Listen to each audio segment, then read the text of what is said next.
हाँ अनंत, अंबानी साहब कटे बात करवा जयराम जी की मुकेदा। हाँ टेंट वाला का फोन आया तो यार, 2 गोदड़ा बाकी रह गया यार, जमान करवाया।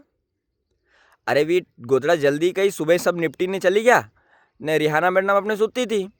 हाँ तो उन्हें की तो कहीं उठाओ यार, ये 2 गोदड़ा की बात है, बाद में ले लूँगा। और भी फिर भूल ही गया, तो भी जमा करवाना है नहीं। और एक लोटी, एक धाम और एक बाल्टी बाकी थी। हाँ नहीं बाकी है, वो कहीं अपन जिम्मी रहता वन टाइम। और मार्क जुकरबर्ग की बई बीमार थी, तो उनके घर परोसो मिले तो उन्हें में। हाँ हाँ तो भी जमा करवाओ यार, है नहीं। न वो टेंट वाला को फोन पे फोन आई रहो यार, वो उन्हें को हिसाब करवाओ यार, घना दिन हो गया यार, भी कह रहा प्री वेडिंग निपटी गया ने अभी हिसाब नहीं हुई रहो। अरे कहीं अपने वाला यार ना अच्छो न लगे यार, बार बार काम पड़े अपने, तो कहीं सस्ता में तो टेंट वही गया कि मुकद्दा अपना है यार, मन हिसाब से करवाई देता यार, ने हिसाब करवाई दो, लेन देन सही रखो, नहीं तो यार अगली बार फिर आदमी काम करे अपनों। हाँ है नहीं, अभी तो प्री वेडिंग वही, फिर अभी जुलाई में फिर मांडो है, तो काम तो फिर पड़ेगा नहीं यार अपने, हैं हिसाब टाइम पे वही वो अच्छो है नहीं। और सब घर में बढ़िया। हाँ हाँ चलो, रसोई वसोई वंचित नहीं।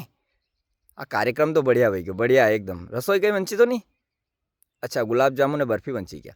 हाँ बटवाई दो आस पास दे, अंबानी ने सॉरी कहीं बोले अपने शाहरुख सलमान ने अणान बटवाई दो। हाँ कही दो नीता भाभी ने दया होगा घरे, है ने। हाँ हाँ ने वो करवा जो यार हिसाब, है ने। चलो ठीक।